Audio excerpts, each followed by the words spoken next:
Right. Well, welcome everyone to our Wednesday 101 webinar. Super excited to have everyone here today. And this is a tough topic, so you know, feel free to watch the recording later if it gets too much to be too much. We'll definitely have that up here in the next day or two, and want everyone to be kind to themselves as we navigate the space. So I'm Leslie Scott. I'm the founder of Reuseful, and just so excited to have Christy Hansen here with KC Hospice and Palliative Care. Have trouble with that P word for some reason. He won. um, Reuseful is a nonprofit organization that helps people rehome their items to nonprofit organizations, schools, and churches. We also obviously have these webinars and do some in-person events. We have our Undumpster Day events where they're one-stop donation collection, as well as offer paper shredding, tire recycling, and electronics recycling. And then our repair cafes where people can bring broken items, and we have volunteers who are there to fix those for free. And so with that, I'm going to go ahead and let Christy take it away. And excited to see your little one, Christine, joining us. Learning early how to No. declutter. So Christy, you have the floor. Hey, well, welcome. Thanks for everybody being here, and I'm glad to be with you today. I am a clinical social worker and a therapist at Kansas City Hospice, and have been there for a long time. And one thing that we kind of noticed over the years was this theme coming up over and over of what do we do with stuff after someone dies? But also, there's so many life transitions where we're dealing with stuff as our life changes. And so this presentation is kind of born out of lots of time talking to people. So I'm going to try and share my screen. Here we go. Let's see if I can do it. Oh, y'all, I'm not real savvy. I'm going to try. We just had this and now it's.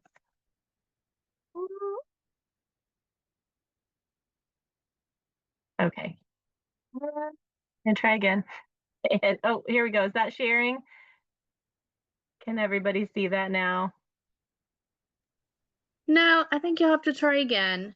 Oh, shoot. Okay. Let's see. I can see it, but share.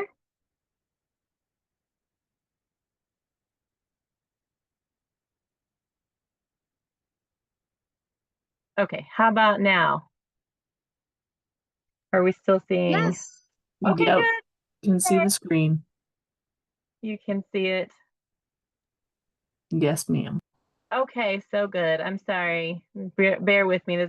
I love to be in person with people and being on,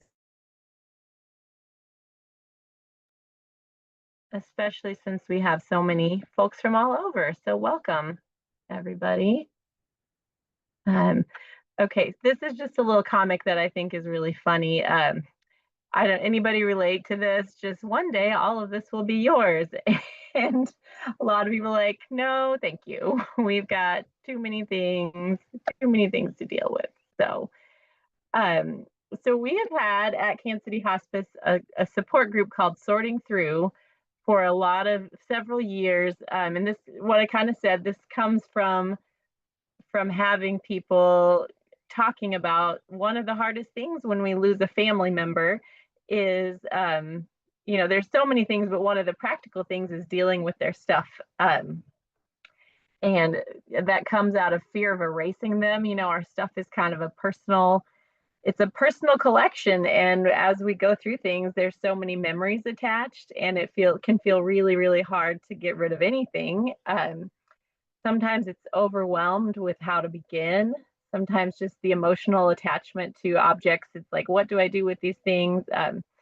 So yeah, we have this support group that has been really helpful, I think, to lots of people. And so that's kind of where this this came out of. But as we think about transition times and life, there's so many other times where we're finding that we're dealing with those things. So, when our kids are growing up, I see Christine has a baby with her that probably is not fitting in clothes that maybe they were a few months ago. There's soccer uniforms and art projects, and kids roll through hobbies constantly. And what do we do with all the things from their hobbies? And if we move homes, we're always sorting through to not take everything with us, things that we don't need. Sometimes when we make a career change or we're moving an office from home office or moving to a different space, we find that we need to sort through things. When our life changes around an illness or a death or even a change in relationship status. So if you all wouldn't mind to just kind of put up in the chat if anybody's going through any one of those particular things, that just helps me to know as we're talking kind of which way to go. So if you're going through one of those things, I would love to hear from you. Yeah. And so also the thing that is difficult about sorting through is not necessarily just the object that we're sorting through, but the season that it represents. With seasons of childhood or infanthood. I have a little baby who's 3 months old, and I'm starting to put away the newborn clothes for the last time, and there's some sorrow in me that's like, oh, this is the last time there's going to be a newborn in this house. And or seasons of life and home, just kind of when it's like, okay, sometimes it's the empty nesting that is changing our life, or sometimes it's a person dying in our home, or sometimes it's downsizing, whether we're choosing that or not. So all of the objects in that can be really, really difficult to sort through. And the objects are also just they are a connection to a significant person so often. So let's see, I'm just going to kind of look. So a lot of sentimental things here. Oh, good, Crystal's back. Yes. A lot of things, just a lot of moving things, it sounds like, moving things around, trying to figure out how to deal with treasures. So yeah, just even thinking about what is my current transition project. So often our life is in transition. So I would love you to just name just one thing. What's the current project? Sometimes it's like I have all these family photos. Miss Michelle has a lot of family photos, trying to figure out what to do with that. So your project might be photos, moving homes and changing careers. Let's see. Mom keeps giving me dad's stuff. So all kinds of things. Yeah. Child growing up, aunt passing. Yeah. People as they move through life, there's a lot of, oh, here, clothes we don't wear. Yeah. And then also just what's the hardest part? We've got some books to go through. What is the hardest part of this? And sometimes it is just the emotional transition. Okay. Well, let me see if I can figure out. Okay, the other thing, okay, oh, Christine says we moved and my parents saved all of our stuff and they've recently dropped it off. So you get kind of the double job of dealing with kid stuff and all of your childhood. Okay, let me see if I can go back. Okay, so one thing that's really challenging is just how our stuff can define our sense of self or a sense of that time of life. It's who we were at that time of life, ways that we grew, moments that define us. And we want to hang on to objects because they remind us of that moment. Or sometimes we don't want to hang on to objects because they remind us of that moment. It's both things. And so let's see, getting rid of things that are boxed up, haven't looked at them for years, getting a person to understand that we don't want all of this stuff. Yeah, all of these are really, really big kind of things that are tricky. Some it's like I don't have a sentimental problem necessarily with objects. I'm just ready to be done.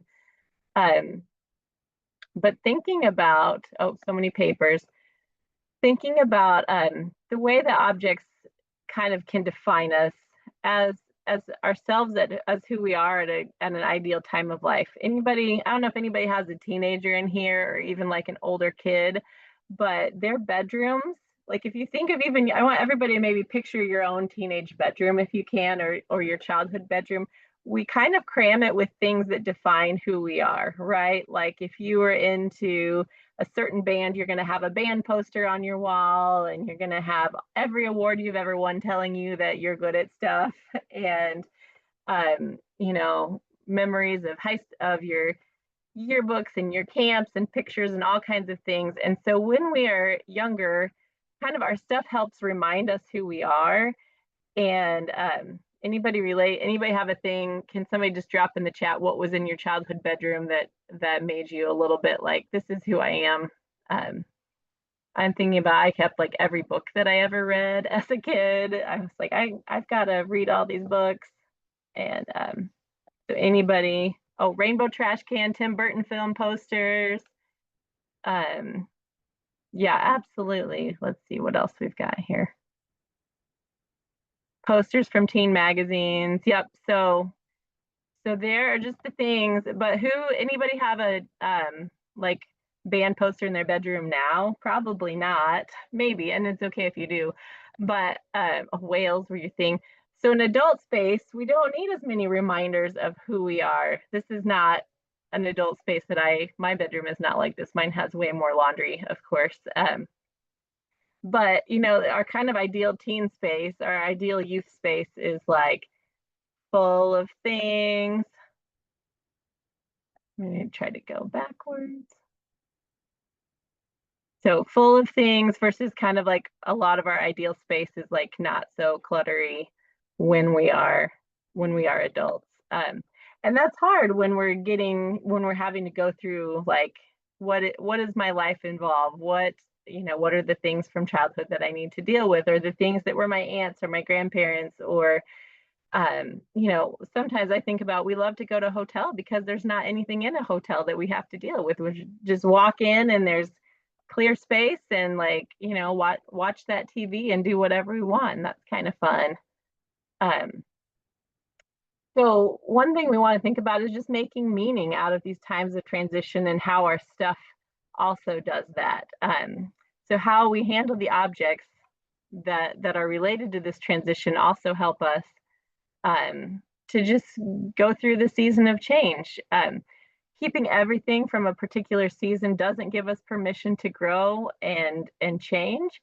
And getting rid of everything doesn't always leave us a certain connection to the season that we desire. So it's kind of a both and. There's kind of a certain, finding that sweet spot of what's the right amount of stuff to keep, and how do I do that? So one thing is just, this is my cat. One thing is just through linking objects. If we're talking about a particular time of life or a particular person in our life, something that feels meaningful, we want to bring that person and that part of our life sometimes into our everyday life, but just a little bit. So my mother-in-law died a few years ago, kind of while she was right in the middle of life. She was working and active and had a house full of stuff. And my temptation, because I adored her and she was like the poster child of a great mother-in-law, I wanted to keep her alive by like bringing all of her stuff into our house, which I knew was not practical. But as I reflected, I thought, no, what I actually need to do is just kind of keep her memory alive by having some meaningful things that we use every day. And so this little cup that has that cat on it, that was in her mug collection. I don't think she drank out of a mug once in her life, but there it was. And so now we use that cup to feed our cat every day. And she was a real cat person. So when I think of her, when I feed the cat, I think of her. And so it's just, I didn't need every mug from her house. I didn't need every object from her house, but I need that connection to her every day or every week, just kind of on the regular. She was a pianist, and so we have her picture on the piano. And so just there's a few little items. We didn't bring everything from her house. We just started to think about what brings her meaning and her love into our house every as we go through things. So same with my grandma when she was downsizing her house. It was sad, and I just wanted to bring all of her stuff. I'm a little bit of a sentimental person, so I was like, I'll take everything. But then I realized, same, I just needed one little object. So I use her pans frequently. I would love for you all just like drop in the chat something that you use that is a connecting object to somebody in your family or to a time of life. This is my mug that I used when my husband and I lived in Mexico when we were younger, and this was my mug that I got at a thrift store. It's just not a particularly great mug, but every day I used it while we were there. And so, when we were moving home, it was like, you don't have to bring everything home, but I need this mug that kind of reminds me of this time of life. So, yeah, so tell me, what are some objects in your homes that remind you of a person that you love? Yes, Rebecca, this is a mom cat mug. I love that. Your mom was the mom cat. That's great.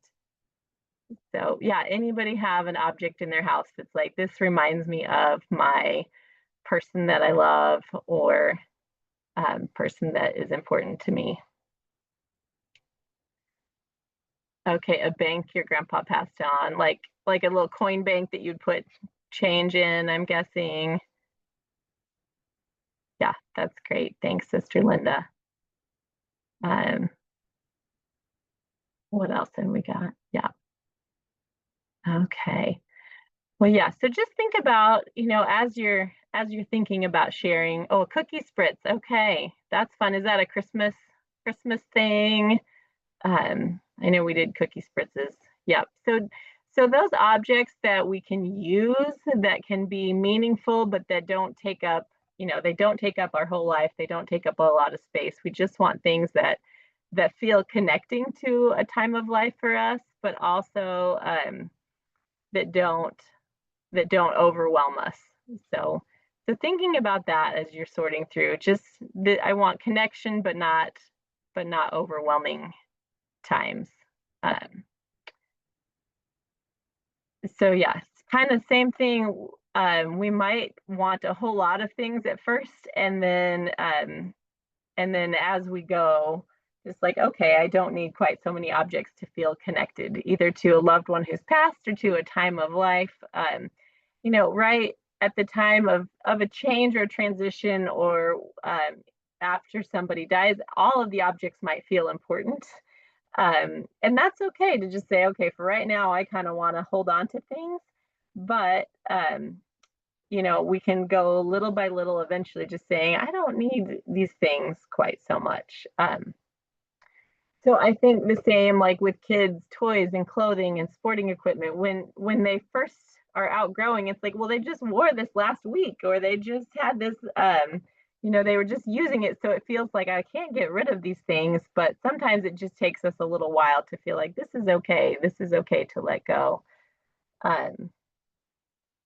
But yeah, just giving yourself permission to do the sorting or the getting rid of, like little by little, as you're like, okay, I don't need quite so many objects to be attached. Just kind of like I shared with my grandma and my mother-in-law. I was like, okay, I want to bring all the things into the house, and I want, to use their stuff. And I was like, no, I got to use my own stuff and just have a few connections, rather than a house that's kind of overly full of things that don't work for me. So okay, we already kind of did that. Is there anybody else that had a thing they wanted to share that they love and feel connected to from their past, or from someone in their family? Just feel free to add that if you do. Okay, so then just some practical steps. Sometimes it just helps us to define our project. It can really, oops, I didn't do that. It can really feel overwhelming if it's like, I have to clear out an entire house, or I want everything decluttered. Sometimes just defining a little bit of like, what's the project that I want to do right now? So is it clearing out a whole house? Is it shifting a bedroom to an office, clearing out a closet? Sometimes it's just, I I need to be able to close my kitchen cabinets, or there's too many things in here, or sometimes it's um, I have to clean out my mother-in-law's entire house that she's never gotten rid of a single thing. Or I think Christine, you said that you've got somebody just bringing over your childhood stuff. So maybe you have boxes that are just sitting there like, can I do one box? Do I need to do all the boxes? How am I going to handle this? So just defining the project can be a big deal. So I'm just curious, yeah, what does anybody have? Anybody have a box or thing that they're just, or I'm sorry, anybody have a project that they're like, this is what I know I need to do. This is kind of my next thing. And then as you figure out kind of defining your project, what do you want to have in that space? Just visualizing. So I want everybody to actually go ahead and, okay, so Alex is doing getting rid of everything in a house for mother and aunt. So you've got a big project going. So visualize what you're wanting in the space. Okay, getting car and garage. Yep, that's good. Not wanting to leave material, like too many things to grandchildren. Okay, yep. Getting cars in the garage. These are really good practical ones. Prepping house for sale after years, renting a dumpster out, a loss of what to toss. Yep, I think these are really good, and kind of defining the project helps to figure out like what is it that I'm working on. So thinking about, yeah, how do I want to feel, or how do I, Sister Linda said, I want to not leave stuff for my kids and grandkids. So think about what is that, obviously we still need things to live and things to make our life meaningful, but how do we have kind of a minimalist view of what we have left? Or when you're prepping a space of like, I'm getting ready for a sale and downsizing, what are the things that make my life, what are the things that I definitely need moving forward, and what are some things that it's okay to let go? And how do, if you're getting rid of or moving into a smaller space, how do you want that space to feel? You want it to feel connected to your past life, and you also want it to feel, just a second, you also want it to feel like it is meaningful. Hold on a second, Caleb. I'm on my, sorry, I have my kids. Anybody have kids at home with them? So I've got 5 kids downstairs, and it's like, don't come up here, but here they are. I can't talk right now. Open the package. Sure. Yes. Okay. Christy, if it makes you feel any better, all 3 of my dogs are like all up in my face right now. No, I had to let my dog out of the room. I was like, you're barking. And yes, summer and kids, it's all fun. So as we're, oh, go ahead. Sorry. I was just gonna say, if you want to take a sec, and Claire, we had somebody who was a bad actor scribble on your slides. So oh yeah, I think if you click on share, there's an annotate button, and then you just click the clear option. They're all drawings. Yeah. Oh, there we go. I know. It's like, I don't know how to get rid of that. That's better. That's better. I'll try not to draw on it accidentally. Okay, we're gonna go back. Okay, so as we're reflecting, sometimes doing the emotional work before we start the physical work is a really good way to figure out how to manage. So thinking about the essence of the time period that we're dealing with. So think about the essence of the person you're remembering. Like with my mother-in-law, it was cats. It was like she was all cats, and so having a little cup to feed our cat from her really felt like I was capturing her essence. Or if it's, a time of life with kids, if it's like, okay, we were constantly playing with this particular toy, maybe that's the toy you save out of all of the toys. Or, and I know that gets hard with a whole household. I know somebody said they're clearing out a whole house, but kind of thinking about, is there something from every era, from maybe even every decade? Like, what do I want to save from this particular decade, and how does this look? What are memories that I want to recall from this time, and is there an object or two that bring them to mind? And then I think this is maybe the most important question we want to consider, is how much space do I have to dedicate to saving things from this person, this season, or this time of life. So, if you're thinking about, I have all these boxes from my childhood, think about, how many boxes do I have space for in my current living situation? Or if you're downsizing to a smaller home, how much space do I have to keep things, and really try and then make it fit within the boundaries, so that you're not dealing with, like, my house is too crowded and I can't enjoy being here because I'm kind of tied to these former life seasons. We want to honor our past selves and honor our present selves. And, like you said, Sister Linda, that you want to honor the future generation. And I think that's really important. I know several people said in the chat, we are wanting to be not given all the things from the former generation. We don't want all of our, yeah, we don't want all of our stuff. So, somebody's making space for a playroom. So yeah, all of these things we want to just be able to have the significance, but also have a life that works. So space for playroom, or a house that makes sense for us, or not leaving places. Judy says clearing out whole parents' house and garage is overwhelming and depressing. So we don't want to leave that for somebody else to do either. Just kind of thinking about that, a little bit of connection, and a little bit of, like, I don't want to be overrun by stuff. So then thinking about, who are the best people to enlist to help. Is it family members? Is it close friends? Sometimes we don't want our family's help because they've got the same old memories and the same stuff. And it's like, well, I think I need less. I think I need less help from my family, because they're going to say the same things. And then also, sometimes a close friend is better, who can be like, do you really need that? Is that something that you need?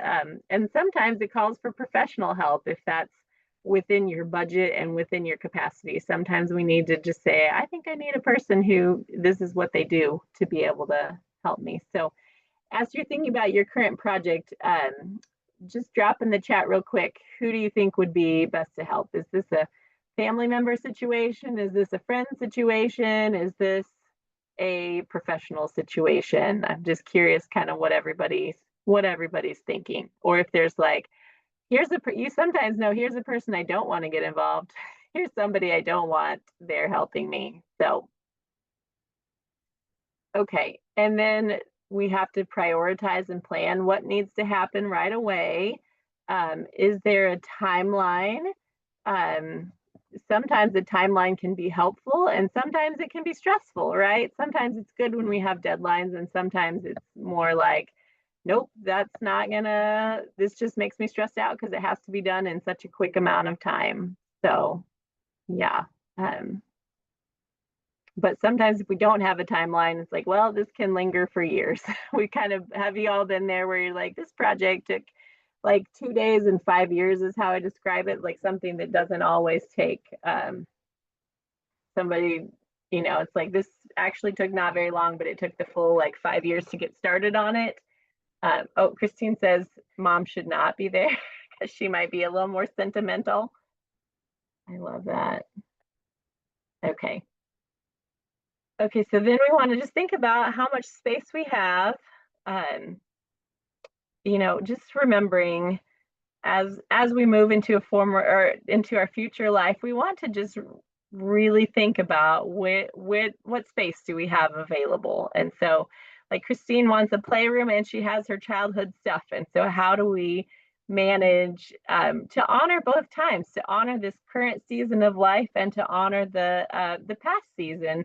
So thinking about what do I do with those amounts? And Sister Linda saying, I don't want to have everything for everybody to sort through. And I think everybody in your family will appreciate that.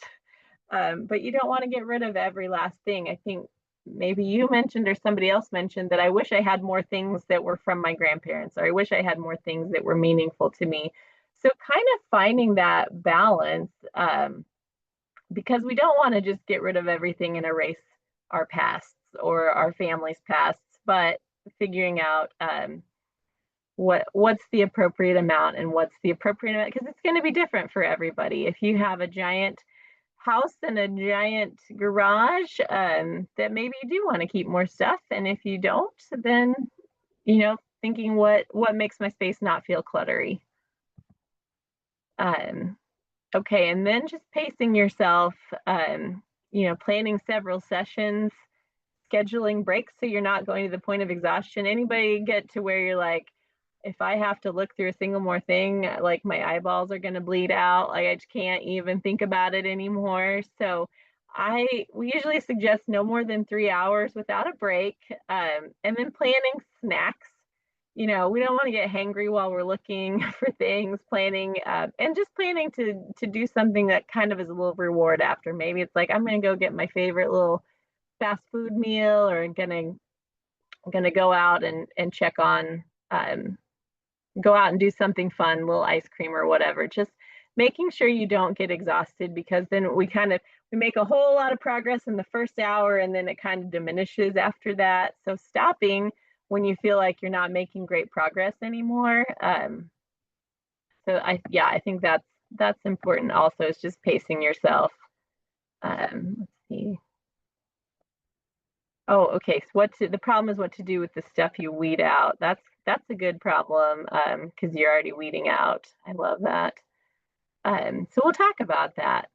So a way to just kind of organize your sorting self is having 6 piles or boxes or bags, or however you want to do it. But save for me or keep pile. Save for others. Sometimes there's things that we know that people are going to want, or that at least we want to offer to them, right? Like some of us in this group have said, "Oh, I feel like I've gotten a lot of things that I didn't want," but we also have the option. You have the option to save for others if they want it, or save to ask them if they want it. There are things selling. Sometimes selling brings its whole own difficulty.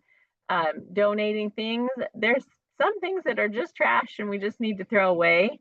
And then really important is just having a not sure box, because we can get kind of loaded down with like, well, I don't know about this. What if this person would want it? Should we just donate it? Is it trash? I don't know. It's got a lot of meaning, but I don't really want it in my current house. So having a not sure box gives us the opportunity to like speed through what we're doing, and then check in later about it. So having those piles, thinking about how much energy do I want to use on selling something. Sometimes it's like, well, to make 20 bucks, I have to like answer 100 messages on Facebook Marketplace, or go through way more process, or spend a whole day sweating at a garage sale. So do I want that? Maybe not. Maybe so. Maybe it's worth it, or maybe it feels meaningful to get it into somebody's hands that needs it. But just as you're thinking about selling things, just how much effort do I want to put in?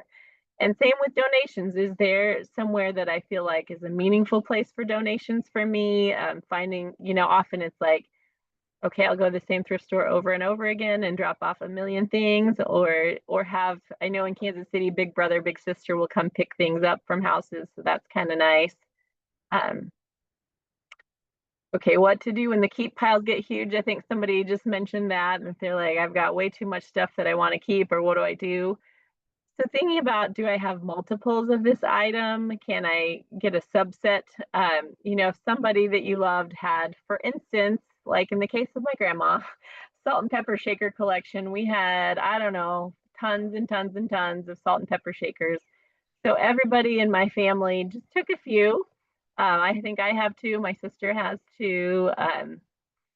So book lovers, same. Anybody dealing with, I think somebody mentioned they're dealing with like a bajillion books. And that's a thing that I also sometimes deal with. But just keeping a favorite few books, or framing the covers. Sometimes if it's like, oh, I know this person loved this book, you can put it up in your house where it's like, I remember this one book they read, or this reminds me of them, but not in the same way where it's where you're dealing with, like, I have boxes and boxes and boxes of books. Maybe creating something new where it's like a gallery wall where I have just a few teacups or a few favorite mugs or pictures or a t-shirt quilt. My experience with t-shirt quilts is usually I just gather up t-shirts and never get them made into a quilt. So that could be, that can be tricky. With your kids' favorite clothes, just keeping their favorite one or two t-shirts and a favorite sports jersey, but maybe not all the jerseys. I will say, like, sitting right next to me right now is a pile of like kids' clothes and sports jerseys that I'm like, oh, these are all sweet, and I need to go through them, and we do not need all of them. But um, but that's a little tricky sometimes. So yeah. When the sell pile gets huge, we talked about this. Do I have energy and time to manage the sale of all of these things? Is it worth the money? What's the best way to sell? Sometimes doing consignment or antique shop, sometimes taking kids' clothes to one of the kids' clothing sales, sometimes putting things on Facebook Marketplace or another platform. But yeah, just recognizing what's my energy level to deal with all of this, and because it can be tricky. And I think the same when the keep pile gets huge, kind of we can give ourselves a little break, get a little snack and a little ice cream, and go back through and say, do I still want this? Or even put things in a box and say, do I want this? I'm going to check back in a few months and see if I still have the same emotional attachment to it. So yeah. Anybody have questions or thoughts about that? Let's see. Good. So I love this. This is exactly the thing we're talking about. I inherited a large corner cabinet and a beautiful rocker, kept the doors and donated the rest, and kept a piece of the rocker and a picture of my son as an infant sitting in it. So absolutely, that's kind of the spirit of it. You remember the rocker, you remember the moments. Babies are special, and we want to remember the moments with them, but we do not need all of the things that come with having a baby. So absolutely, just kind of taking a subset of things. Thanks for that comment. Yeah. So, and just giving yourself grace as you do this too. I'm just thinking about how when you have a whole house full of stuff to go through, it is overwhelming and it's tricky and it's exhausting, and just saying, okay, I'm doing my best here. I'm gonna get through, but it's gonna take breaks and snacks and rest and encouragement. So kind of in the same vein, just finding ways to preserve sentimental memories. If there's a favorite recipe or a handwriting, oh, I love that. It's okay to cry. Yeah, finding a way to just put things out that remind you of this season, of this time, of this person. Just not all of their things. So I love that this is like recipes. This recipe is displayed, and the other one is old letters with stamps on them. Just figuring out how to do all of that. Tattoos of writing can be a really fun. That's a kind of permanent way to preserve it, but I just thought it was a cool idea. Just finding ways to make things into meaningful, usable objects. So kind of I love this idea of putting a recipe on a tea towel or on a cutting board, or using one thing, using something that you're like, okay, this is an everyday reminder of this time of life or this season or this person. Maybe it's like I keep one sweatshirt from my person that I love that passed away, and I wear it sometimes, or I keep an object from them, and that feels significant. Yeah. Let's see. Scheduling time. Absolutely. Yeah.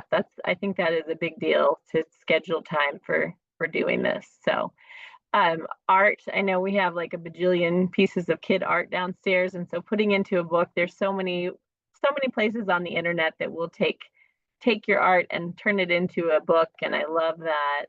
And then it's just one book instead of a bunch. Okay. And then paperwork is just really, really tricky.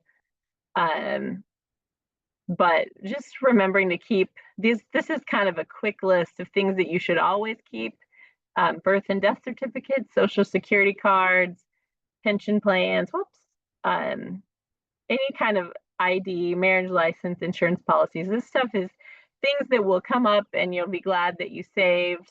Um, Tax records for 7 years, sale or purchase of a home for 6 years, medical bills, keeping for a year. Um, and then shred anything with name, address, bank account, social security info. We don't need any identity theft, credit card bills, expired credit card bills. Just put those all in the shredder. I think that Re.Useful hosts some shredding events, or there's a lot of places that will host shredding events where you can take all your stuff, because that can get overwhelming too, to be like, I have bags and bags and bags of things that needed to be shredded. So, or just sit by the little shredder at night and drop 10 things in at a time. So those are all options. Okay, and this is just as we kind of think about where it gets overwhelming, just picking one or two manageable tasks. So sometimes it's just a little bit about momentum, or getting where it's like, okay, I can do one little thing and it will feel better to me. So clean out a junk drawer, organize cleaning supplies.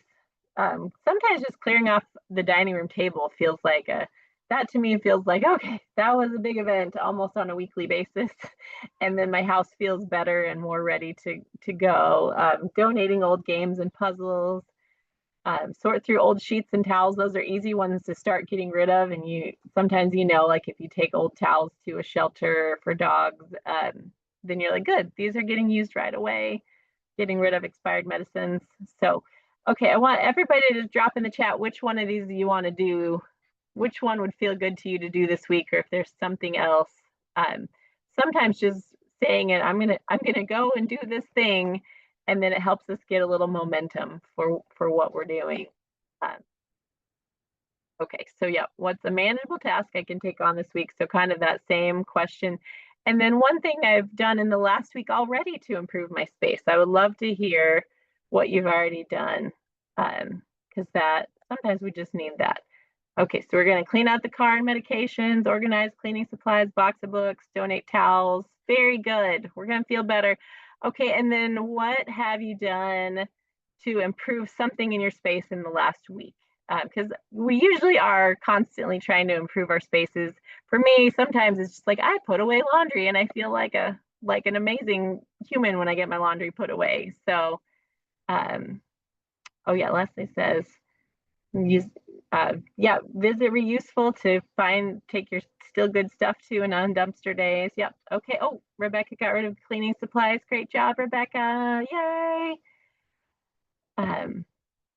Okay. Well, yes. So just kind of think about what you want to do and what you have done. Sometimes we just need to celebrate our wins, right? It can be a real big effort to get any little thing done, and we need to celebrate it. So, okay, and then here's a QR code with some other things. But yeah, I would just love, does anybody have questions or anything that they want to chat about as we go along, as we kind of finish up our time today? Oh, trip to the thrift store, yay. Organize a shelf in my home. Good job, everybody. So Christy, I've heard this term called body doubling, Mm-hmm. where you mentioned having friends or even a professional organizer who might help. But sometimes, like, I'm a terrible housekeeper, but if you ask me to come over and clean your house, I'm there and I know how to do it and I don't mind. It's just for Absolutely. some reason my own house that I have trouble with. Yeah. And Yes. so just that concept of, like, even having somebody just come over and sit there while Yeah. you're doing it Yes. sometimes is just an accountability tool that I think can be helpful, and I just wanted to get your thoughts on that. Yeah, I think that is huge and helpful. And I think we all know it's easier to clean up anybody else's kitchen and stuff than our own, right? It's so true. So maybe even finding a partner that you're like, we're both kind of in this together.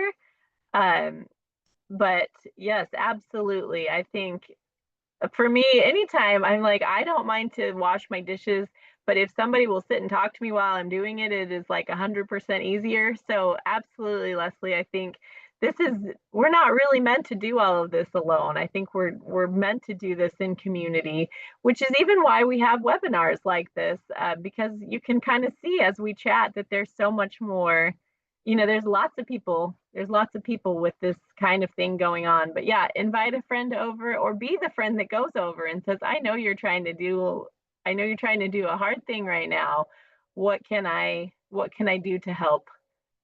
Or I'm just going to come over and chat with you while you do this because I know it's hard to get started. So absolutely. Anybody else? Anybody else questions? Let's see.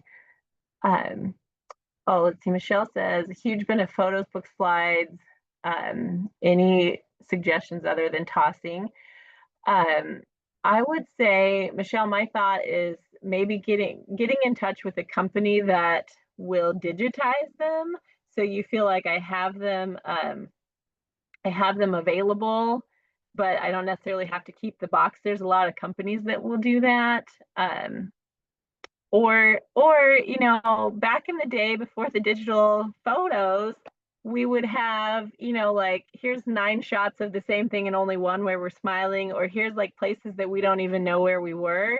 And so if you have the energy to go through and be like, I don't need 100 pictures of a mountain that I don't even know what it is, you can just save one or save zero, but go through and just say, okay, I'm going to keep the ones of like the good ones of my family, or the good ones where we're all looking versus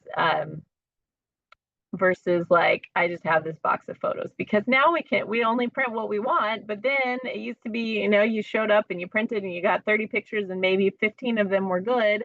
And so when you have that energy, if you have that energy, either having them digitized or just going through and being like, we don't need vacation photos of things that we don't need anymore. So yeah. Oh, Johnson County Library has free digitizing equipment. That's amazing. I did not know that. Okay, other questions or thoughts?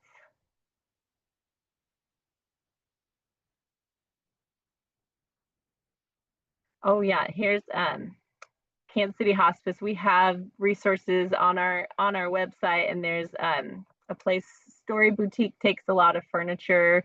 If you're in Kansas City, we'd love to see you. Come on out to Story Boutique or Heart and Soul. So Karen Baynesi will just drop that in the chat. Feel free to grab that. Yeah, well, I've enjoyed being with you all today. Oh yeah, and there's some great ideas coming for donations. For those of you, I know there's a couple of our friends joining us from the UK. So sorry, I don't have any ideas for where to donate things, but thanks for coming. Yeah, this is, I think, such an important topic because we all can feel overwhelmed and exhausted, but when we just do one little thing, one little motion can help us to get to a better place with all of this. So I hope everybody will go out and do one little thing to improve your space, to feel like you get through some of the cleaning or this sorting. Yeah, I am going to make a place. Today is my day to make a spot to hang up towels in the bathroom. So, because we just keep having towels on our bathroom floor, and I will feel better when there's hooks. So it's just little things that make our spaces feel better. So hopefully everybody can do one little thing to make it better. So thank you for having me today. Yes, thanks, Christy, so much. And I would just like to make yes, we will have the recording. I'll send out to everybody who registered. And so you can watch it again. And also just recommend the Netflix series, The Swedish Art of Death Cleaning. It was actually filmed here in Kansas City, and so that was kind of cool. But it's there's one episode that's really hard. So, no judgment if you skip that one, but I think for the most part, you'll probably definitely relate to a lot of what the folks are going through in that series, and it's a really sweet series, and Oh, I love that. yeah, yeah. So But just a recommendation if you happen to have a Netflix yeah. subscription, and it was produced by Amy Poehler, so, Oh, um, yeah. okay. Any last parting comments or, oh, Grace asks, any reading material? Yes, so there's actually a book, so it's the Swedish art, I'll put it in the chat. Swedish art of death cleaning, and yep, how to keep house while drowning. I have that in my library. That's a really good one. I think Yeah, especially when you're like, gosh, I feel overwhelmed by this stuff. That yep, was just helpful for me to just be like, what's the bare minimum to feel okay with how things are going? yeah, and I love how, accepting and non-judgmental how to keep house while drowning is. I Hmm. mean, she really, casts a wide net and understands that sometimes, um, it even the little things are very, very hard, like Yeah, taking a shower. yeah, yes, And so, um, sometimes life is just really tough, and, it makes it hard, to function and for a variety of reasons. So, I love that book a lot. Swedish Art of Death Cleaning is also a book, which is where the series came from. Um, so it's really quick read. Both of them are quick reads, I would say. Um, so yeah, those are a couple of examples. And one thing that I would just offer as maybe a parting thought to think about is, I read um, once that somebody said, if you're not using it, that means nobody else can either. And so if you have objects that are something that somebody could definitely use who maybe can't afford to buy it, is starting all over, left with nothing but the clothes on their back, either, to come here from another country for their own safety, or in a domestic violence situation. There's just a lot of people who could use the things that we have in boxes, and just something maybe to help with that letting go process. oh, absolutely.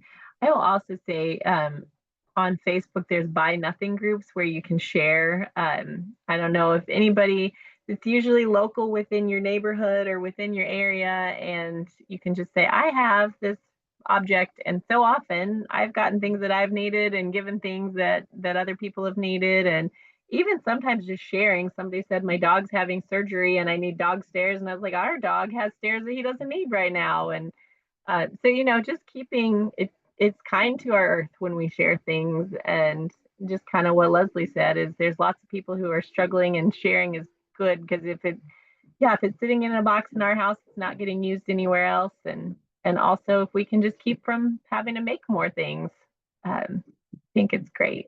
So yeah, yeah. All right. Well, we just have a couple minutes. Any final thoughts from anyone? Yeah. Yes, I love that, Laura. Just a little bit at a time. And oh, and a free community yard sale. That's the best. Except if you come home with too many things. That Yes, would be my definitely. temptation of like, well, it's free. That's exciting. But yes. All Well, right. I've Well, enjoyed thanks again, time with you Christy. all. Yeah, thanks so much. All right, everyone, have Have a a good great rest of your weekend. weeks. Have a safe holiday for all of us in the States. Sorry, we're celebrating our separation from you in the UK. All right, all. Take Bye care. bye.